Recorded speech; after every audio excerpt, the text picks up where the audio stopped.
Hi, we are the Group 8 or Report 8 to present all about swing with abstraction and interfaces.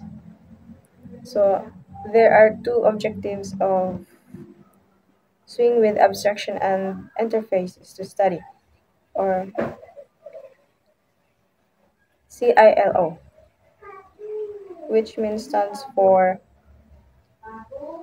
Course as Intended Learning Outcomes.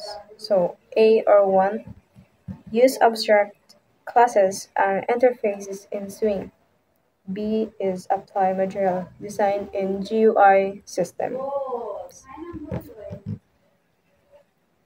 So abstract classes is used when you want to define common functionality for subclasses but leave some methods abstract or unimplemented.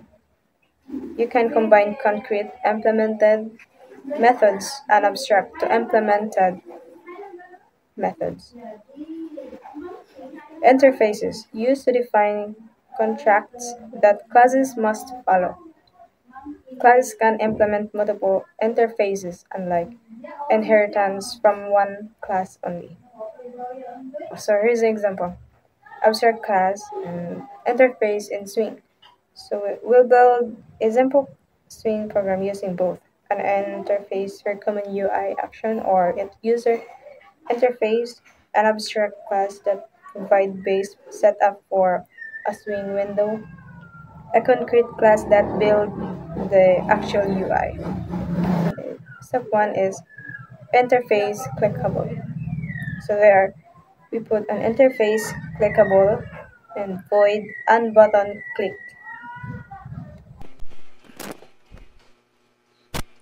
So mag-proceed na tayo sa sa step 2 abstract class base frame. The import is java.swing.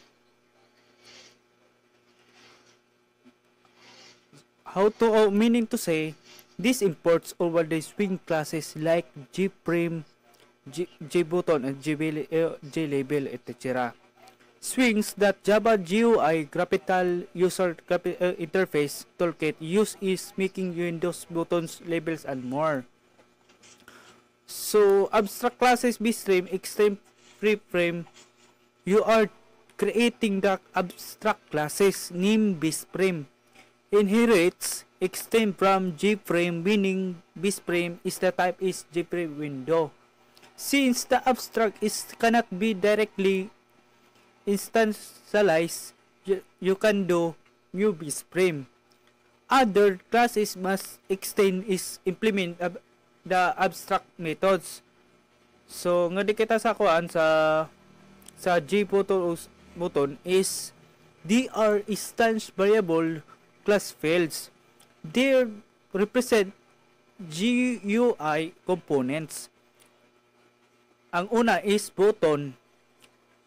Siya ang clickable button. Ang label text the place in the window.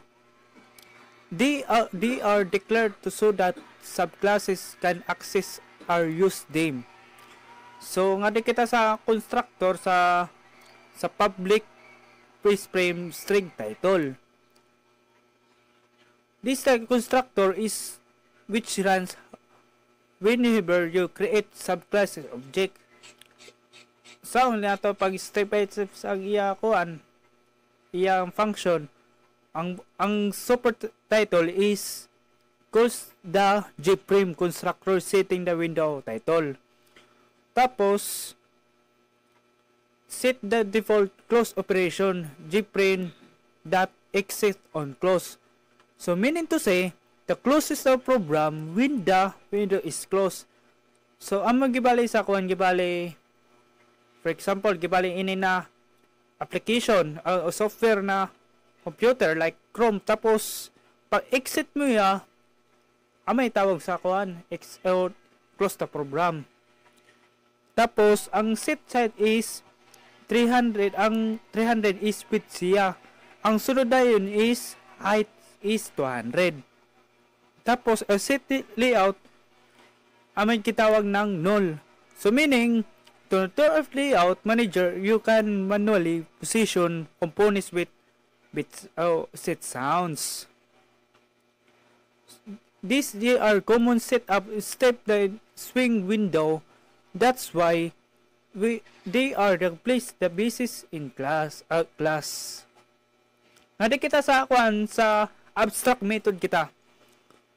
So abstract method to be implemented by subclasses. Naman gibutan ng sa pag-protect ng abstract para i-void nato siya abstract.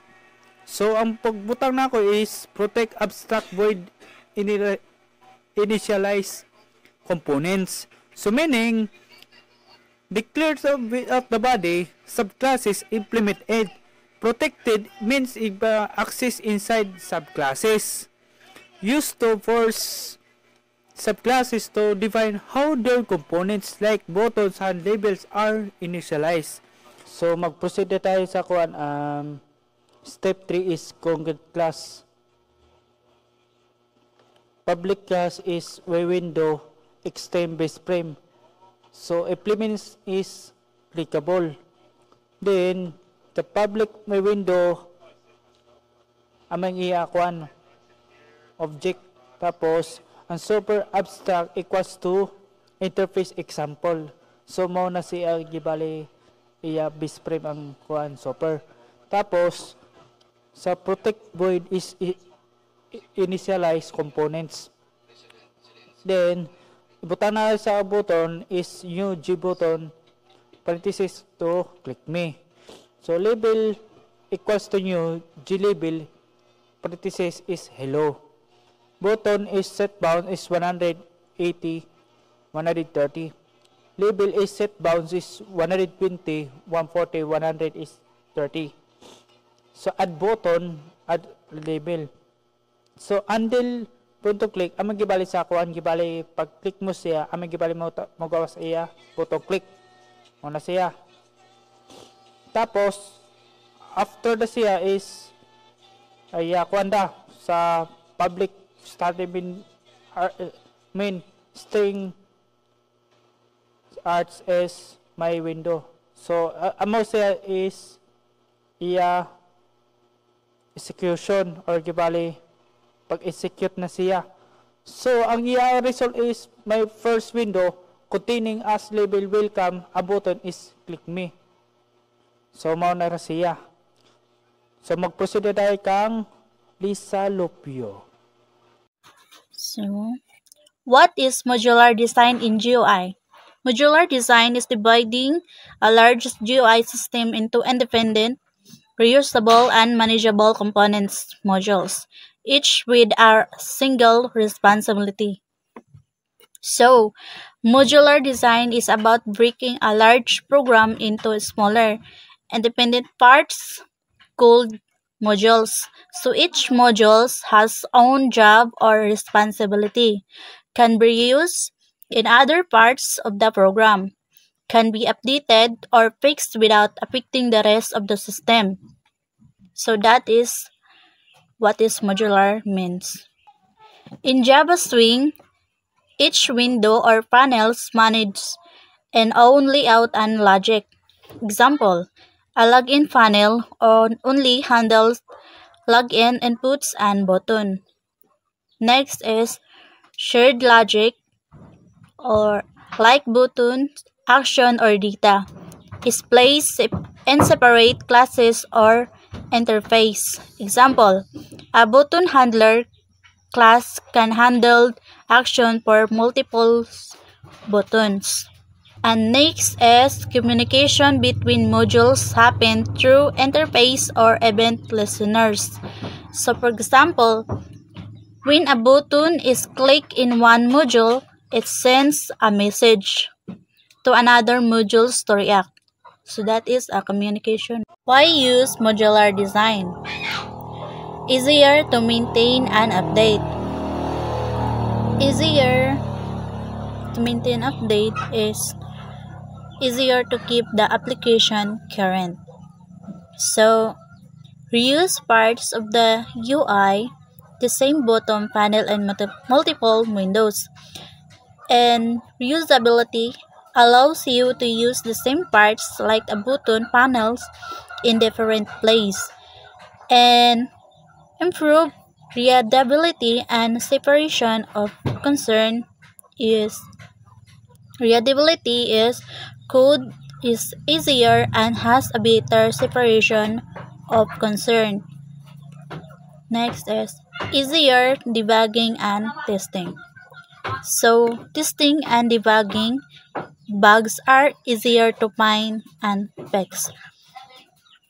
Next, So after gibali i-report ni kuan is Lisa Lopio. So mag-proceed dahil sa kuan iya kuan interface for communication button listener.java.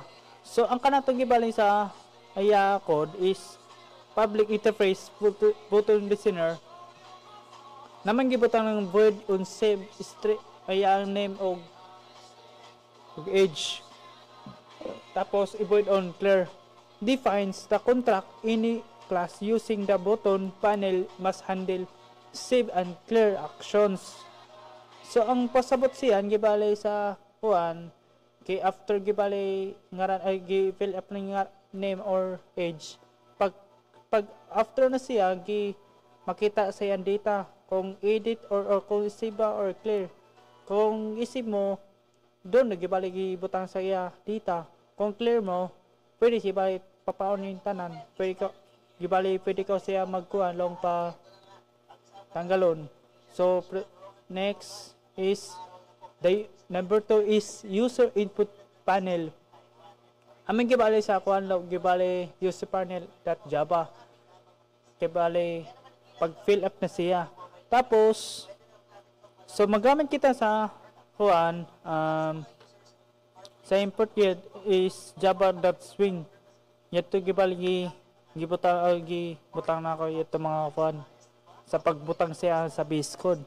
So ang kanatong gibali sa kuan ang gibali public class is user panel. Sa extend ni kuan gpanel. Tapos naman kuan lang pa sa iyan sa pagbutang ng private is text field o name field, o sa nga sa private is it's the gtext field o age field. Tapos ang next is dahil sa is user panel is ang iya kuan lang pa user panel is set layout null. Then so next time is glabel lang naman gibutang iya kuan name gibalay pangalan lamang. Tapos ang iya kuan ang size is 20 80 is 25 amang gibali sa sa parang kuan ba text box ata. Then naman tapos i-apply sa good say is add name label o kuan na yun sa name field is jfield tapos is name field is set bounds is 100 to 2150 25 o moro sikapon siya. Tapos nga kita sa edge, so moro sa good siya ang gibali kuan naman gibutan ang iya kuan ba text box. Tapos nga kita sa public string get name text, so ang og kuan dayon is nga kita sa public void clear feed gibali name field set text gibali so gibali mag-edit ko sa kuan gibali pag type o pag fill off ka ngaran pwede yapon mo clear na siya og sa edge ito gibali equal naman double quote na gibali double quote na siya. So next is number 3 is button panel. Ang the button panel is the Java. Ini sa import the Java swing. Ngato ko sa kuan gibali sa user input panel. Pwede siya mag-import ko sa ngani sa ito na number 2 button panel or sa kuan long pa user panel. So ang kanatong gibali sa kuan is kay ang kanatong button panel Java is magsisave dag si iya kuan ang iya kuan long pa yan data. Tapos ang butang nato sa kuan public class is button panel extend panel. So ang kanato kuan ang gibali sa pag-save sa iya kuan yatong aim og edge naman gibutang gibali gi-private ang iya si button o clear button. Tapos i-button listener, that's listener. Tapos nadre kita sa kuan laong pa save button is G button. Naman gibutang iya kuan sa text bar is save. Iya ang iya kuan na set bound is 30 10 80 to 55. Og nadre kita sa kuan laong pa sa clear is so ang set bound is 130 10 80 25. So ang pag save or save button action listeners i-listen ang unsave null.0. So ang amay gibaligi iya pass dami actual data comes. So last ngatro ko dahil sa main Java main application. So pwede ito sa import tas galing sa apply to sa 2 ug 3. Katong is user panel and button panel. Pwede ka mag-import nga diri siya. Tapos ngadala dayon sa ang iya object is main application. So ang kanato gibaling ibutang nato is ang iya title is modular GUI example. Sample lang ini guys ha. So set size is 300 to 250. Gibali ang una to is width, ang 250 is height muna siya.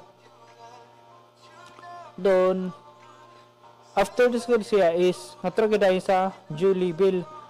Naman gibutan ng parenthesis is status is ready. So meaning so bit visible is equals to true. Nasa true sa kay pag true mo siya, so meaning mo display lagi sa iya kuan iya data. Itong gibutan ng run og age. Tapos andre kita sa void on save string name in magibalibutan ng run og age. Tapos adida sa status label that set text is save dayon iya ngaran tapos og iya kuan dayon long pa edad. So for example naman gibutan ako harik tapos harik ang age ko is 20. Naman gibutan is save harik 20. Amara siya kuan gibalik gibutan ang iya data. Tapos after mo siya naman gibutan ng static is void on clear. So meaning gibali gusto mo gibali itong gisid ito mga kuan data like kanak pwede siya to i-clear to. So marito guys so that's it. So hands-on activity kailangan kuan to mo kay ipakod na kamayo.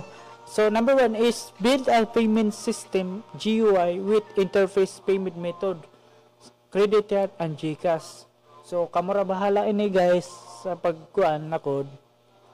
So dami ra amo ang kuan gibali topic sa mo na report.